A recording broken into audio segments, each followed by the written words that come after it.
एक बहुत पुरानी कहानी से अपनी बात शुरू करना चाहता हूँ। एक आदमी था जो अपनी ही छाया से बहुत डरता था। उसे लगता था कि ये छाया उसका पीछा कर रही है, उसे पकड़ लेगी, उसे निगल जाएगी। वो जितना तेज भागता, छाया उतनी ही तेज उसके पीछे आती। वो पसीने पसीने हो गया, उसकी सांसें उखड़ने लगी, लेकिन छाया ने उसका साथ नहीं छोड़ा। वो जंगलों में भागा, वो रेगिस्तानों में भागा, वो पहाड़ों पर चढ़ा, लेकिन छाया वहां भी मौजूद थी। अंत में थक कर वो एक घने वृक्ष की छाया के नीचे बैठ गया। जैसे ही वो वृक्ष की शीतल छाया में बैठा, उसने देखा कि उसकी अपनी छाया गायब हो गई है। वो हैरान रह गया। उसे बोध हुआ कि वो छाया से नहीं भाग रहा था, वो तो धूप में खड़ा था, इसलिए छाया बन रही थी। वृक्ष की छाया में आते ही द्वैत मिट गया। तुम्हारे विचार भी तुम्हारी छाया की तरह हैं। तुम उनसे जितना भागोगे, वे उतना ही तुम्हें डराएंगे। तुम उन्हें जितना रोकने की कोशिश करोगे, वे उतने ही वेग से तुम्हारे भीतर लौटेंगे। तुम धूप में खड़े होकर छाया को मिटाना चाहते हो, यह असंभव है। तुम जिसे ओवर थिंकिंग कहते हो, वो कुछ और नहीं, तुम्हारी चेतना का धूप में खड़ा होना है।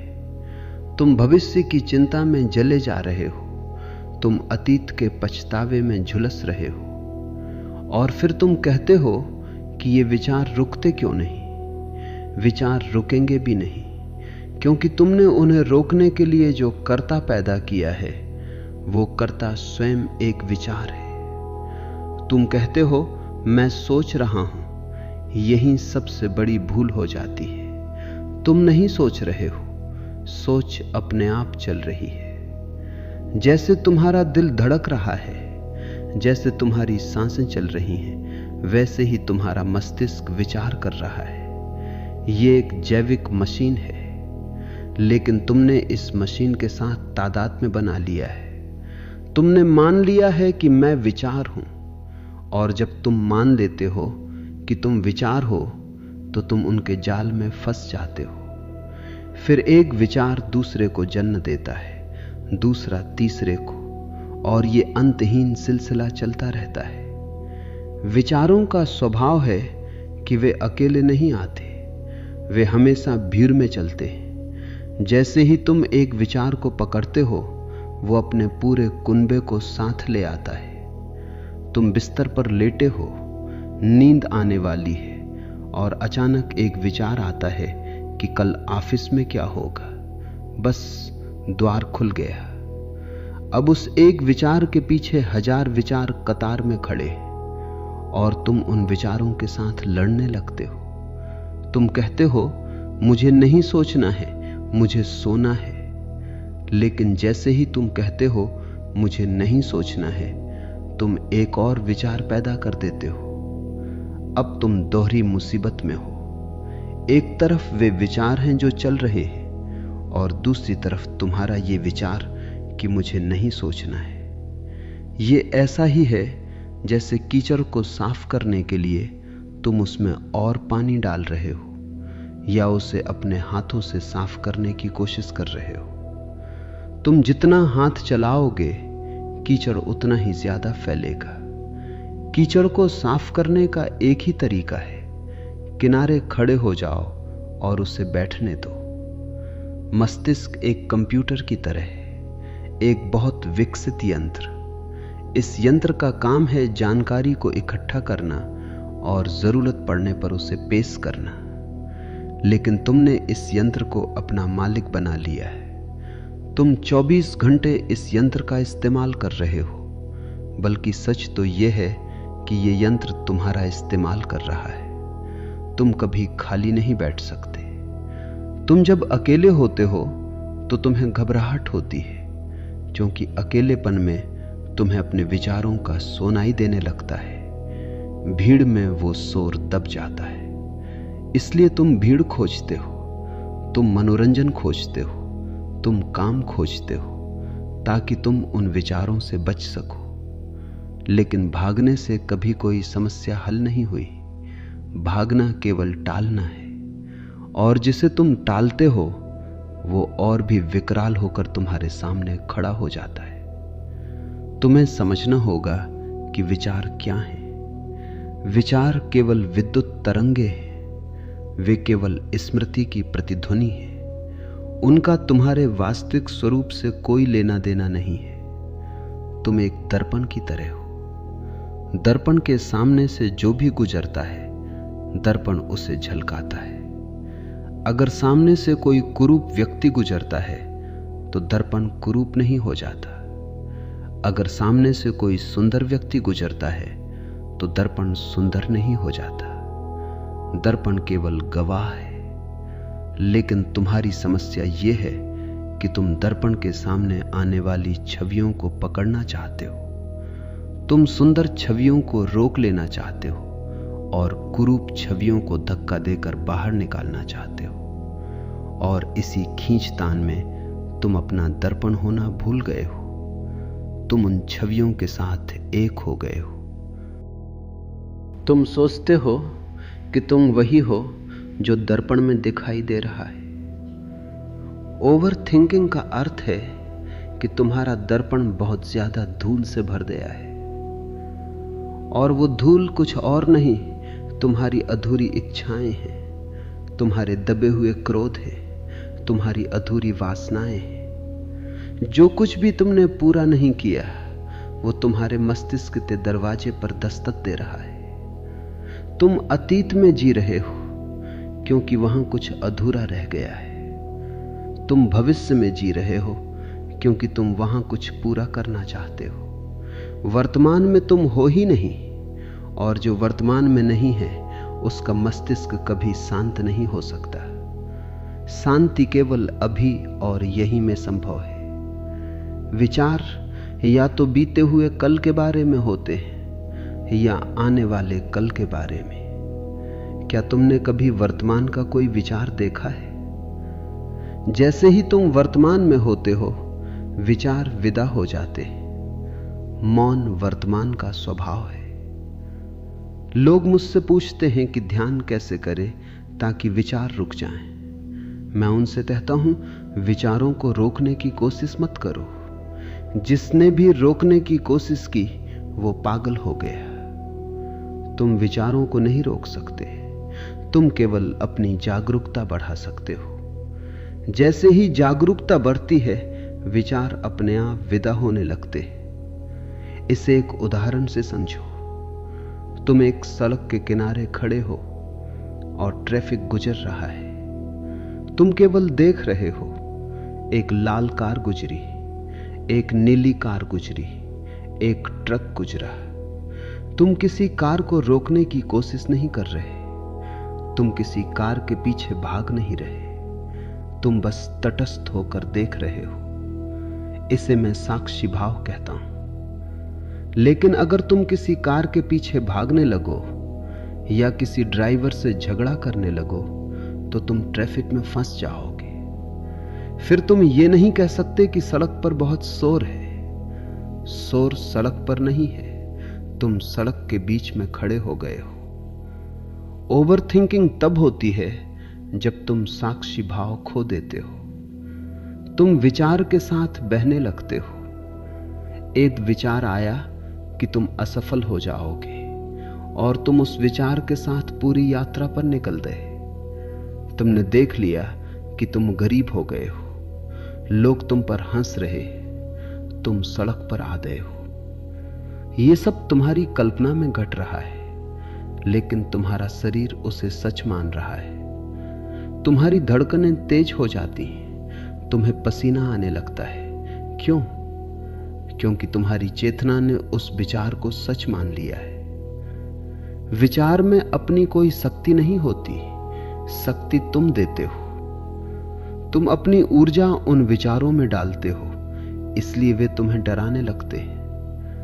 अगर तुम अपनी ऊर्जा खींच लो तो वे विचार मुर्दा हो जाएंगे। वे हवा में उड़ते हुए सूखे पत्तों की तरह हो जाएंगे। तुमने कभी सोचा है कि जब तुम गहरे काम में होते हो या जब तुम किसी खतरे में होते हो तब ओवरथिंकिंग कहां चली जाती है। अगर अचानक तुम्हारे सामने एक सांप आ जाए तो क्या तुम बैठकर सोचोगे कि अब मुझे क्या करना चाहिए? मेरे अतीत में सांपों के साथ क्या अनुभव रहे थे? भविष्य में सांपों का संरक्षण कैसे होगा? नहीं, उस क्षण विचार रुक जाते हैं। वहां केवल एक्शन होता है, वहां केवल जागरूकता होती है। तुम तत्क्षण छलांग लगा देते हो। उस क्षण तुम पूरी तरह वर्तमान में होते हो। उस क्षण मस्तिष्क शांत हो जाता है क्योंकि उसे समझ आ जाता है कि अब उसकी जरूरत नहीं है। उसकी गति बहुत धीमी है और खतरा बहुत बड़ा है।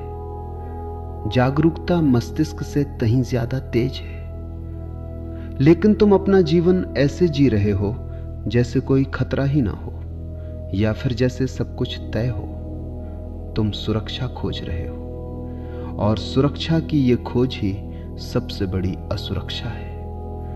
तुम चाहते हो कि कल क्या होगा ये तुम्हें आज ही पता चल जाए, और क्योंकि तुम्हें पता नहीं चल सकता इसलिए तुम सोचते रहते हो। तुम भविष्य का नक्शा बनाना चाहते हो ताकि तुम सुरक्षित महसूस कर सको, लेकिन अस्तित्व अनिश्चित है। अनिश्चितता ही जीवन का सौंदर्य है। अगर तुम्हें सब कुछ पता चल जाए कि अगले 10 साल में क्या होने वाला है तो तुम्हारा जीवन एक बोझ बन जाएगा। तुम एक फिल्म की तरह हो जाओगे जिसकी कहानी तुम्हें पहले से पता है। फिर उसमें कोई उत्साह नहीं बचेगा, कोई रस नहीं बचेगा। ओवरथिंकिंग असल में तुम्हारी नियंत्रण करने की इच्छा का परिणाम है। तुम परिस्थितियों को नियंत्रित करना चाहते हो, तुम लोगों को नियंत्रित करना चाहते हो, तुम खुद को नियंत्रित करना चाहते हो।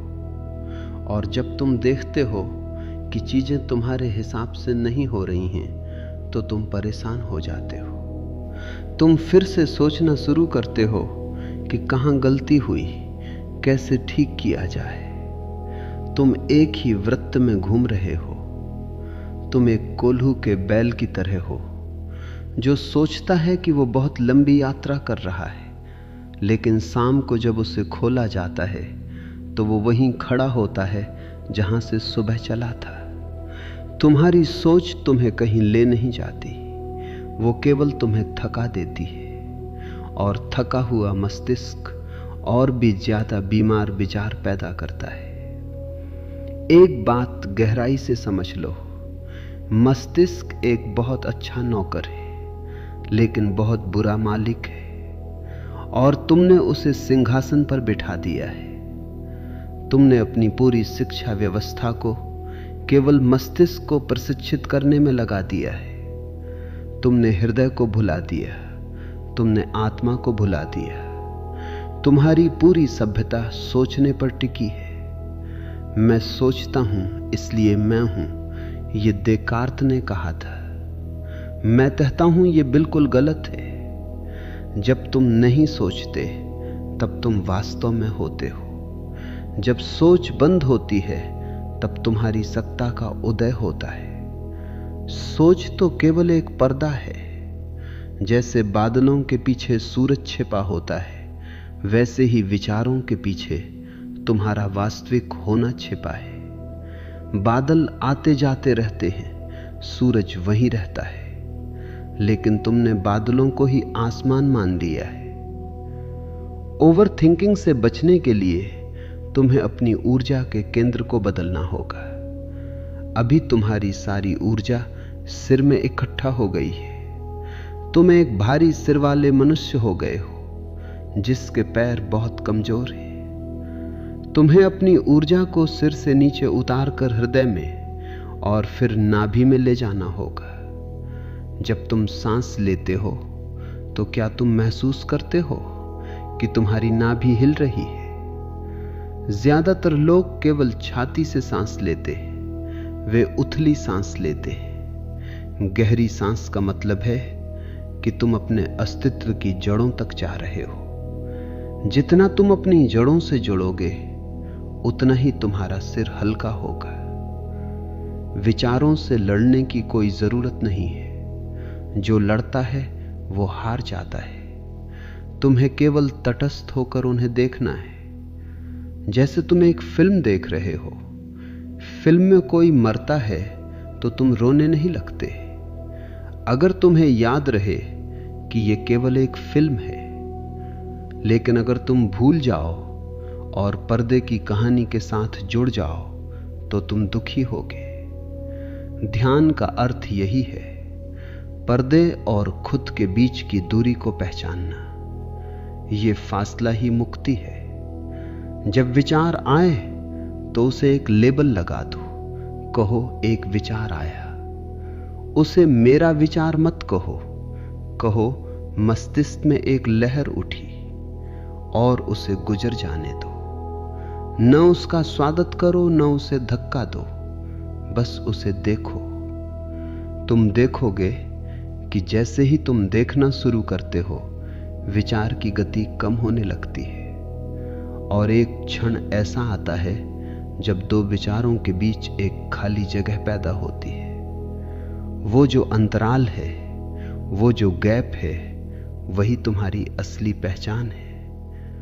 उस अंतराल में ही परमात्मा है। उस अंतराल में ही शांति है। उस अंतराल में ही आनंद है। और तुम्हारा काम उस अंतराल को बड़ा करना है। शुरू में वो अंतराल बहुत छोटा होगा, पलक झपकते ही गायब हो जाएगा। लेकिन धीरे धीरे जैसे जैसे तुम्हारी साक्षी की धार तेज होगी, वो अंतराल बढ़ता जाएगा। और एक दिन ऐसा आएगा जब तुम घंटों मौन में रह सकोगे, बिना किसी विचार के। इसका मतलब ये नहीं है कि तुम मूर्ख हो जाओगे या तुम्हारी सोचने की शक्ति खत्म हो जाएगी। इसके विपरीत, जब तुम उस मौन से बाहर आओगे तो तुम्हारी सोचने की शक्ति और भी प्रखर होगी। तुम्हारी बुद्धि और भी तीक्ष्ण होगी, क्योंकि अब वो थकी हुई नहीं है, अब वो विश्राम करके आई है। आज का मनुष्य विश्राम करना भूल गया है। यहां तक कि जब वो सोता है तब भी उसका मस्तिष्क सोच रहा होता है। उसके सपने क्या हैं? उसके जागते हुए विचारों का ही विस्तार है। तुम रात भर काम कर रहे हो, इसलिए तुम सुबह उठते हो तो तुम ताजा महसूस नहीं करते। तुम्हारी आत्मा थकी हुई है और ये थकान ही तुम्हें चिड़चिड़ा बनाती है, तुम्हें हिंसक बनाती है। ओवर थिंकिंग केवल एक व्यक्तिगत समस्या नहीं है, ये एक वैश्विक बीमारी है। इसी वजह से युद्ध होते हैं, इसी वजह से हिंसा होती है, क्योंकि मनुष्य के भीतर इतना शोर है कि वो दूसरे की आवाज नहीं सुन सकता, वो प्रकृति का संगीत नहीं सुन सकता। तुम जब एक छोटे बच्चे को देखते हो, क्या तुमने उसकी आंखों में वो चमक देखी है? वो बच्चा सोच नहीं रहा है, वो केवल देख रहा है। उसके लिए हर चीज एक चमत्कार है। एक तितली उड़ती है तो वो हैरान रह जाता है। एक फूल खिलता है तो वो उसे अपलक देखता है। वो अस्तित्व के साथ सीधा जुड़ा है। लेकिन जैसे जैसे वो बड़ा होता है, हम उसे सिखाते हैं, ये तितली है, इसका ये नाम है, ये इस प्रजाति की है। हम उसके चारों ओर शब्दों का एक जाल बुन देते हैं। अब वो तितली को नहीं देखता, वो तितली शब्द को देखता है। उसका अनुभव उधार हो जाता है और उधार अनुभव कभी आनंद नहीं दे सकता। ओवर थिंकिंग इसी उधार ज्ञान का बोझ है। तुमने बहुत कुछ इकट्ठा कर लिया है जो तुम्हारा अपना नहीं है। अपने बोध को जगाओ। जब तुम भोजन करो तो केवल भोजन करो।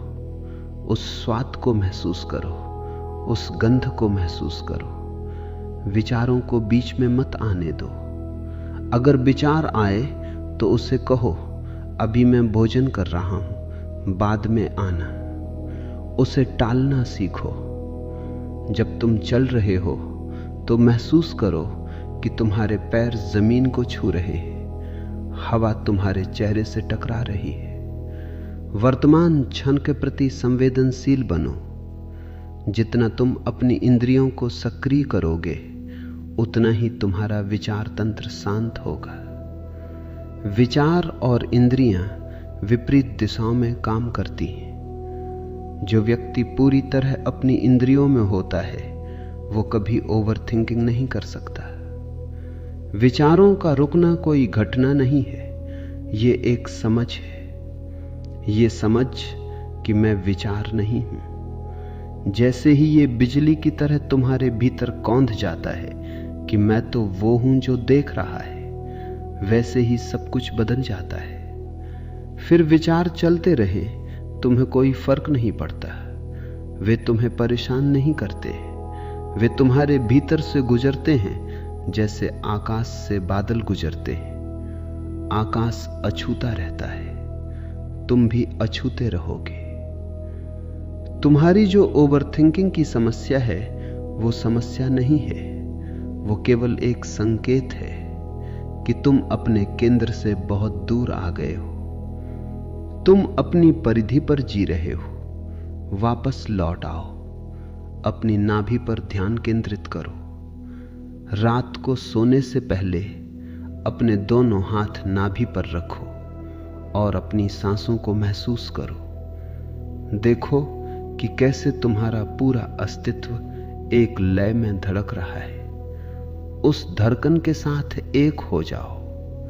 उस क्षण में कोई विचार नहीं होगा, केवल एक गहरी शांति होगी और वही शांति तुम्हारा असली घर है।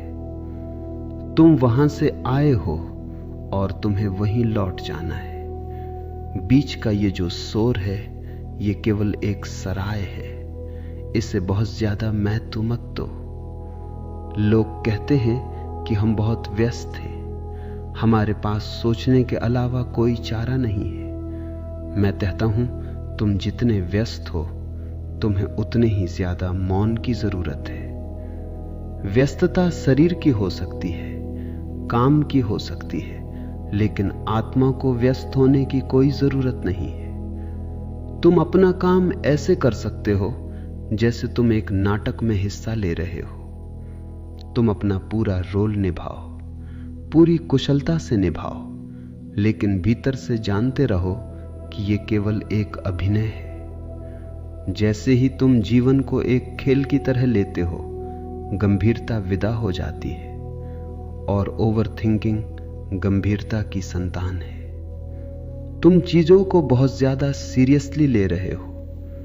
तुम सोचते हो कि अगर तुमने सही नहीं सोचा तो प्रलय आ जाएगी। कुछ नहीं होगा। ये अस्तित्व तुम्हारे बिना भी बहुत अच्छे से चल रहा था और तुम्हारे बाद भी चलता रहेगा। अपने होने का अहंकार छोड़ दो।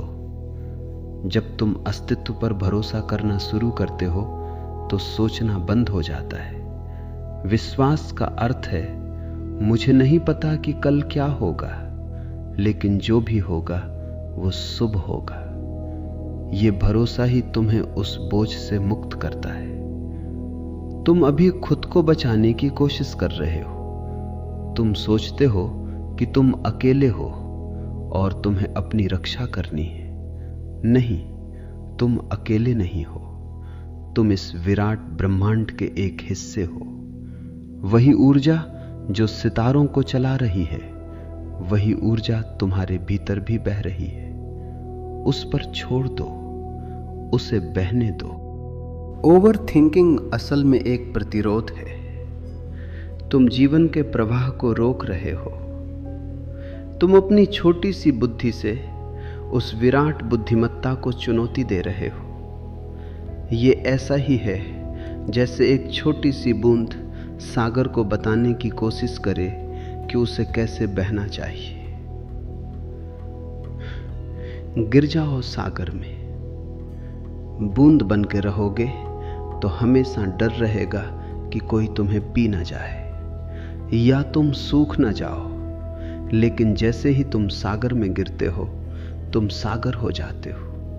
फिर कोई भय नहीं रहता, फिर कोई सोच नहीं रहती, फिर केवल एक विस्तार होता है। तो अब उस उत्तर की ओर बढ़ते हैं जिसका मैंने शुरू में वादा किया था। तुम पूछते हो कि ओवर थिंकिंग को कैसे रोके। इसका उत्तर यह है कि तुम उसे नहीं रोक सकते, रोकने वाला ही बीमारी है। तुम्हें केवल यह समझना है कि तुम विचार नहीं हो, तुम वो आकाश हो जिसमें विचार आ रहे हैं और जा रहे हैं। और ये समझ अभ्यास से नहीं आती, ये देखने से आती है। अभी इसी क्षण अपने भीतर देखो, क्या वहां कोई विचार है? जैसे ही तुम गौर से देखते हो, विचार छिप जाता है। वो एक चोर की तरह है। जैसे ही तुम रोशनी जलाते हो, चोर भाग जाता है। जागरूकता ही वो रोशनी है। जिस क्षण तुम जान लेते हो कि तुम केवल एक साक्षी हो, एक देखने वाले हो, उसी क्षण ओवर थिंकिंग की जड़ कट जाती है। फिर मस्तिष्क अपना काम करता रहता है और तुम अपने आनंद में डूबे रहते हो।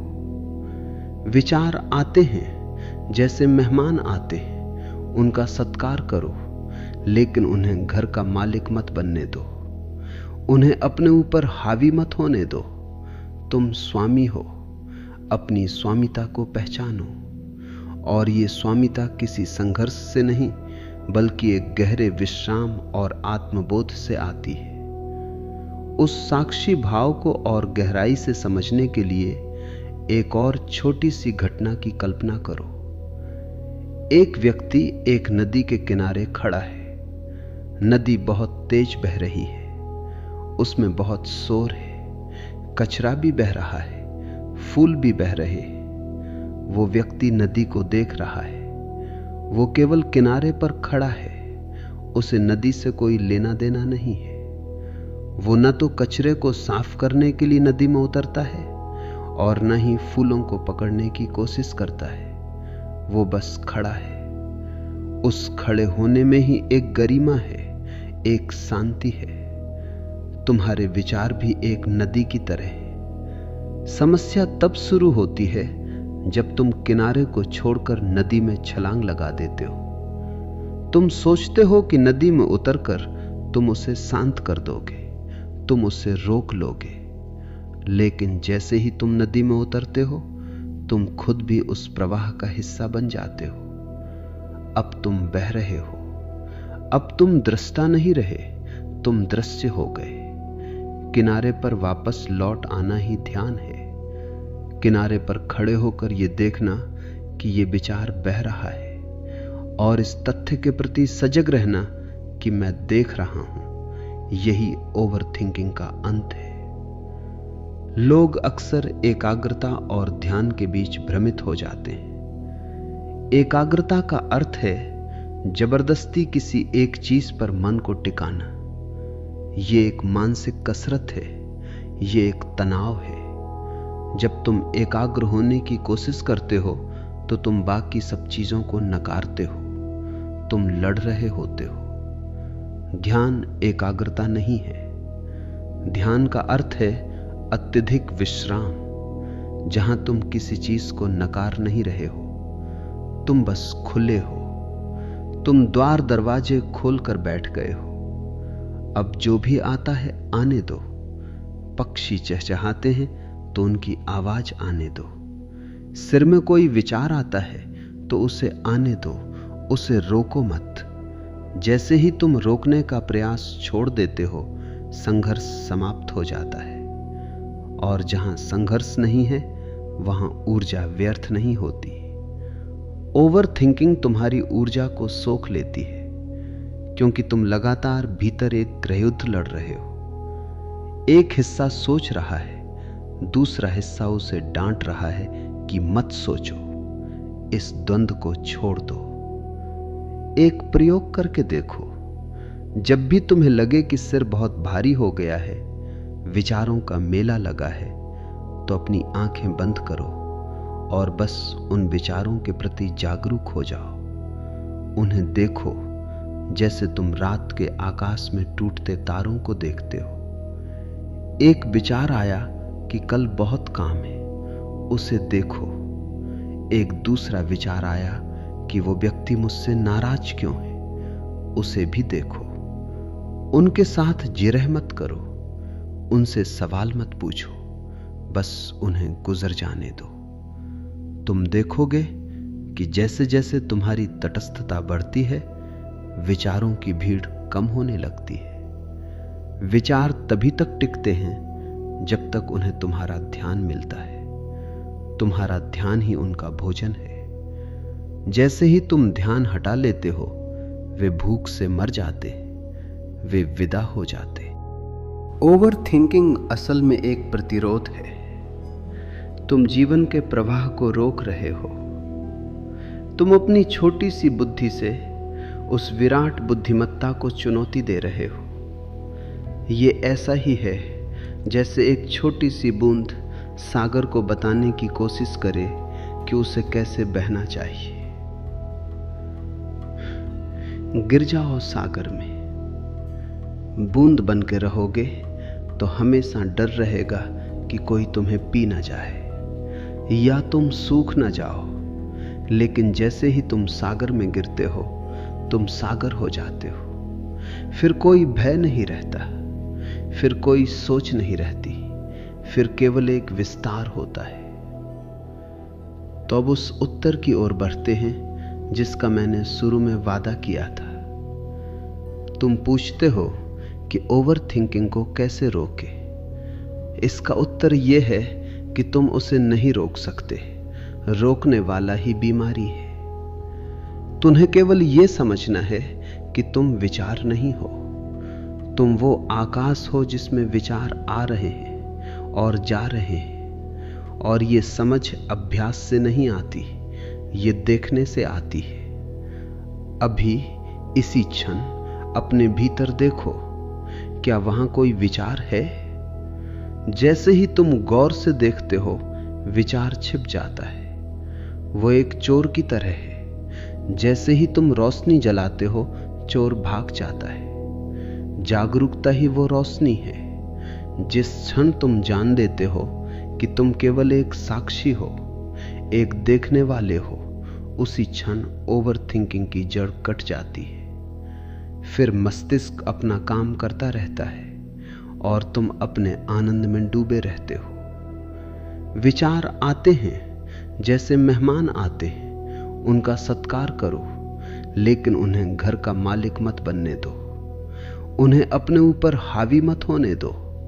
तुम स्वामी हो, अपनी स्वामिता को पहचानो। और ये स्वामिता किसी संघर्ष से नहीं, बल्कि एक गहरे विश्राम और आत्मबोध से आती है। उस साक्षी भाव को और गहराई से समझने के लिए एक और छोटी सी घटना की कल्पना करो। एक व्यक्ति एक नदी के किनारे खड़ा है। नदी बहुत तेज बह रही है, उसमें बहुत शोर है, कचरा भी बह रहा है, फूल भी बह रहे हैं। वो व्यक्ति नदी को देख रहा है। वो केवल किनारे पर खड़ा है। उसे नदी से कोई लेना देना नहीं है। वो न तो कचरे को साफ करने के लिए नदी में उतरता है और न ही फूलों को पकड़ने की कोशिश करता है। वो बस खड़ा है। उस खड़े होने में ही एक गरिमा है, एक शांति है। तुम्हारे विचार भी एक नदी की तरह है। समस्या तब शुरू होती है जब तुम किनारे को छोड़कर नदी में छलांग लगा देते हो। तुम सोचते हो कि नदी में उतरकर तुम उसे शांत कर दोगे, तुम उसे रोक लोगे। लेकिन जैसे ही तुम नदी में उतरते हो, तुम खुद भी उस प्रवाह का हिस्सा बन जाते हो। अब तुम बह रहे हो। अब तुम दृष्टा नहीं रहे, तुम दृश्य हो गए। किनारे पर वापस लौट आना ही ध्यान है। किनारे पर खड़े होकर यह देखना कि यह विचार बह रहा है और इस तथ्य के प्रति सजग रहना कि मैं देख रहा हूं। यही ओवर थिंकिंग का अंत है। लोग अक्सर एकाग्रता और ध्यान के बीच भ्रमित हो जाते हैं। एकाग्रता का अर्थ है जबरदस्ती किसी एक चीज पर मन को टिकाना। ये एक मानसिक कसरत है, ये एक तनाव है। जब तुम एकाग्र होने की कोशिश करते हो तो तुम बाकी सब चीजों को नकारते हो, तुम लड़ रहे होते हो। ध्यान एकाग्रता नहीं है। ध्यान का अर्थ है अत्यधिक विश्राम, जहां तुम किसी चीज को नकार नहीं रहे हो, तुम बस खुले हो। तुम द्वार दरवाजे खोलकर बैठ गए हो। अब जो भी आता है आने दो। पक्षी चहचहाते हैं तो उनकी आवाज आने दो। सिर में कोई विचार आता है तो उसे आने दो, उसे रोको मत। जैसे ही तुम रोकने का प्रयास छोड़ देते हो, संघर्ष समाप्त हो जाता है। और जहां संघर्ष नहीं है वहां ऊर्जा व्यर्थ नहीं होती। ओवर थिंकिंग तुम्हारी ऊर्जा को सोख लेती है, क्योंकि तुम लगातार भीतर एक गृहयुद्ध लड़ रहे हो। एक हिस्सा सोच रहा है, दूसरा हिस्सा उसे डांट रहा है कि मत सोचो, इस द्वंद्व को छोड़ दो। एक प्रयोग करके देखो। जब भी तुम्हें लगे कि सिर बहुत भारी हो गया है, विचारों का मेला लगा है, तो अपनी आंखें बंद करो और बस उन विचारों के प्रति जागरूक हो जाओ। उन्हें देखो जैसे तुम रात के आकाश में टूटते तारों को देखते हो। एक विचार आया कि कल बहुत काम है, उसे देखो। एक दूसरा विचार आया कि वो व्यक्ति मुझसे नाराज क्यों है, उसे भी देखो। उनके साथ जिरह मत करो, उनसे सवाल मत पूछो, बस उन्हें गुजर जाने दो। तुम देखोगे कि जैसे जैसे तुम्हारी तटस्थता बढ़ती है, विचारों की भीड़ कम होने लगती है। विचार तभी तक टिकते हैं जब तक उन्हें तुम्हारा ध्यान मिलता है। तुम्हारा ध्यान ही उनका भोजन है। जैसे ही तुम ध्यान हटा लेते हो, वे भूख से मर जाते, वे विदा हो जाते। ओवरथिंकिंग का एक बड़ा कारण यह है कि तुम अपनी स्मृतियों और अपनी कल्पनाओं को वर्तमान वास्तविकता समझ लेते हो। स्मृति का अर्थ है जो मर चुका है, कल्पना का अर्थ है जो अभी पैदा ही नहीं हुआ। तुम दो कब्रों के बीच दबे हुए हो, एक वो जो बीत गई, एक वो जो कभी आएगी ही नहीं, और जो जीवंत है, जो अभी धड़क रहा है, उसे तुम देख ही नहीं पा रहे। जीवन केवल वर्तमान में है। विचार कभी वर्तमान में नहीं हो सकते। विचार या तो अतीत के जुगाली करते हैं या भविष्य के सपने बुनते हैं। जब तुम पूरी तरह से वर्तमान के प्रति जागरूक होते हो तो सोच स्वतः ही गिर जाती है। जैसे ही तुम एक सुंदर सूर्यास्त को देखते हो और तुम्हारी आंखें विस्मय से भर जाती हैं, क्या उस पल तुम कुछ सोच रहे होते हो?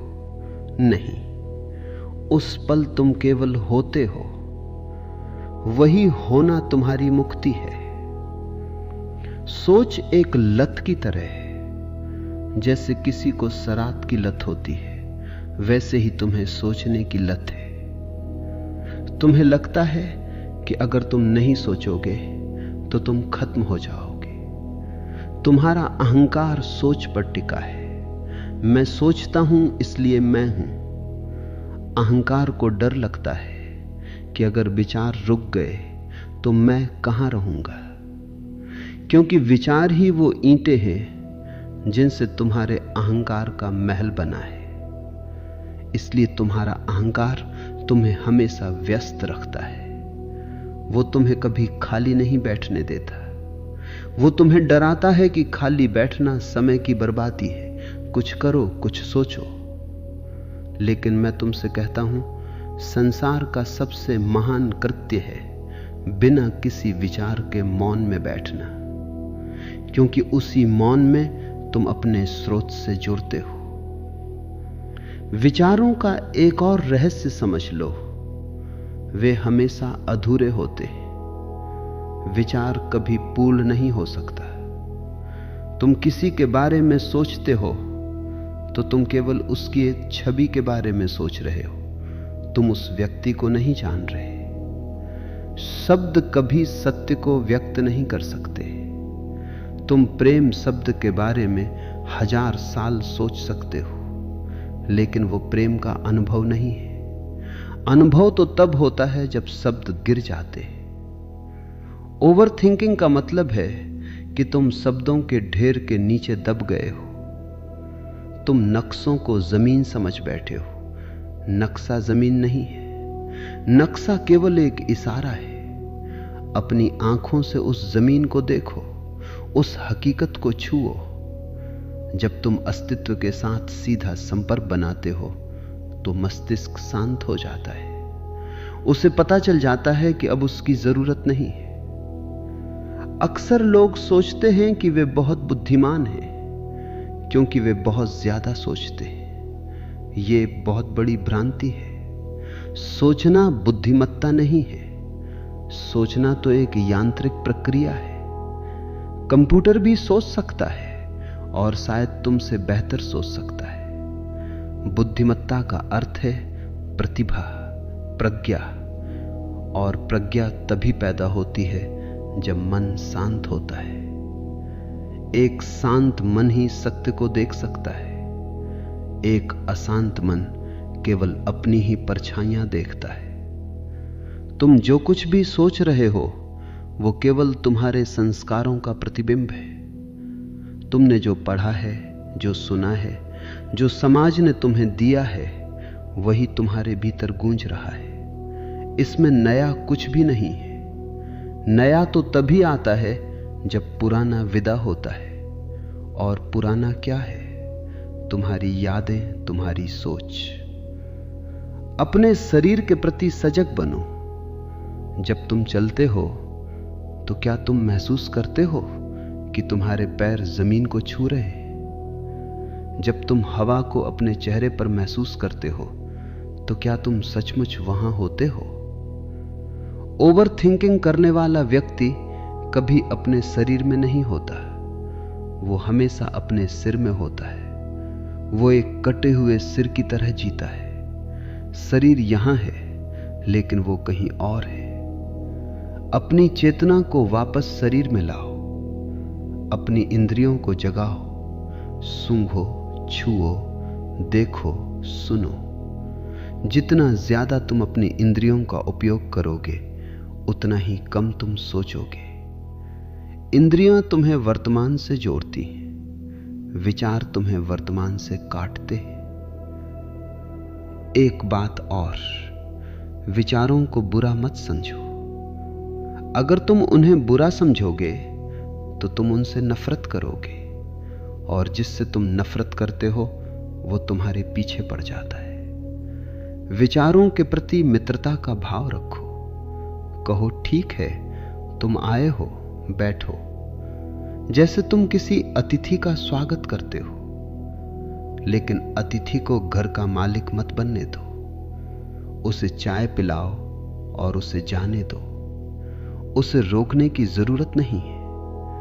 अगर वो रुकना चाहता है तो उसे रहने दो, पर तुम अपना काम करते रहो। तुम अपनी शांति में बने रहो।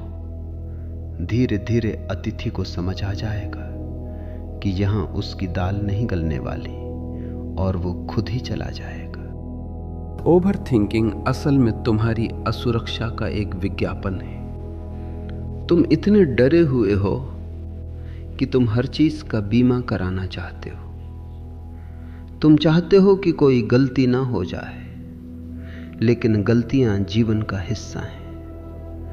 जो व्यक्ति गलती करने से डरता है वो कभी जी नहीं सकता। वो केवल सोचता रहता है। साहस का अर्थ है अंधेरे में उतरना, बिना ये जाने कि आगे क्या होगा। सोच विचार करने वाला व्यक्ति हमेशा किनारे पर खड़ा रहकर लहरों को गिनता रहता है। साहसी व्यक्ति लहरों में कूद जाता है। कूदने के बाद सोच खत्म हो जाती है, क्योंकि वहां बचने की चुनौती होती है। वहां पूरी ऊर्जा क्रिया में बदल जाती है। तुम्हारी समस्या यह है कि तुम्हारी ऊर्जा रुकी हुई है। वो बह नहीं रही है। जब ऊर्जा बहती नहीं है तो वो सिर में जाकर सड़ने लगती है और विचार पैदा करती है। अपनी ऊर्जा को सृजनात्मकता में लगाओ। नाचो, गाओ, चित्र बनाओ या बस बगीचे में मिट्टी के साथ काम करो। जब तुम पूरे मन से कुछ करते हो तो विचार अपने आप शांत हो जाते। टोटलिटी ही ओवरथिंकिंग का इलाज है। जो कुछ भी करो उसमें डूब जाओ, अधूरे मत रहो। जब तुम अधूरे होते हो तभी विचार पैदा होते हैं। जब तुम पूरे होते हो तो वहां कोई जगह नहीं बचती किसी और चीज के लिए। ध्यान का एक और प्रयोग है स्टॉप एक्सरसाइज। दिन में कभी भी जब तुम पूरे वेग में हो, कुछ कर रहे हो, सोच रहे हो, अचानक कहो रुको और रुक जाओ। बिल्कुल पत्थर की मूर्ति की तरह। न शरीर हिले न पलकें झपके। उस एक पल के ठहराव में तुम देखोगे कि विचार भी ठिठक गए। उस एक पल के सन्नाटे में तुम्हें अपनी वास्तविकता की एक झलक मिलेगी।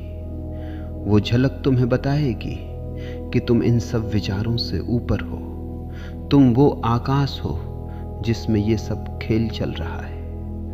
ओवरथिंकिंग तुम्हें भविष्य की चिंता में डालती है, लेकिन क्या तुमने कभी गौर किया है कि तुम्हारी 99% चिंताएं कभी सच नहीं होती।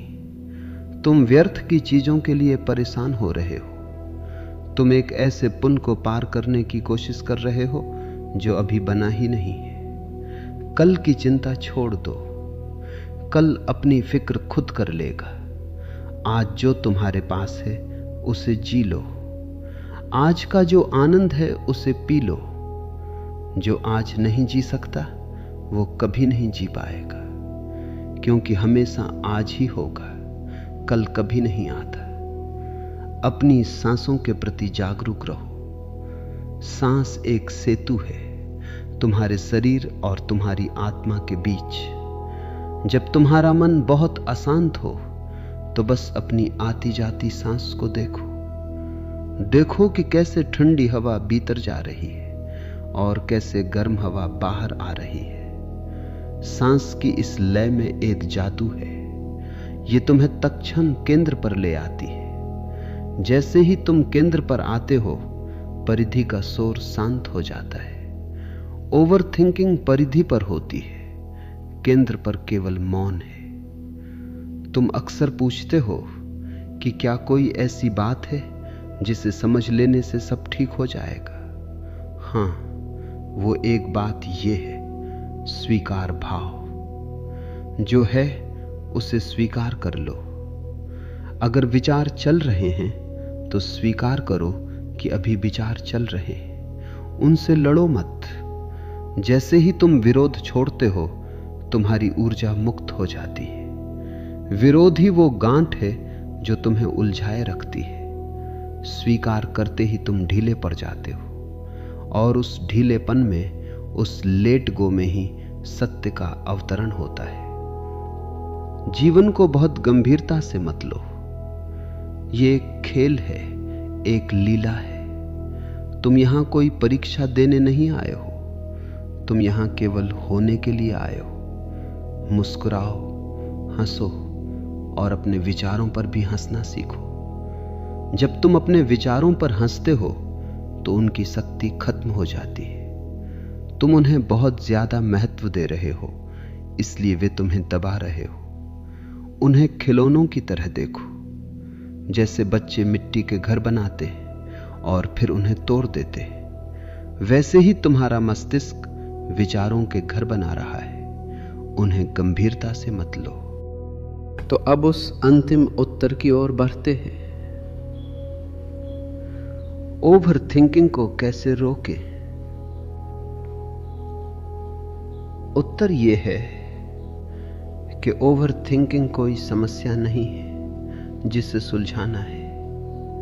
ओवर थिंकिंग केवल एक लक्षण है कि तुम अपनी जागरूकता के प्रति सोए हुए हो।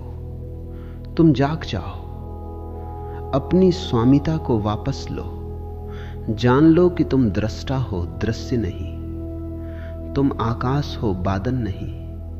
तुम दर्पण हो, छवि नहीं। जैसे ही ये बोध तुम्हारे रोम रोम में समा जाता है, विचार अपना प्रभाव खो देते हैं। फिर वे रहें या ना रहें, तुम्हें कोई फर्क नहीं पड़ता।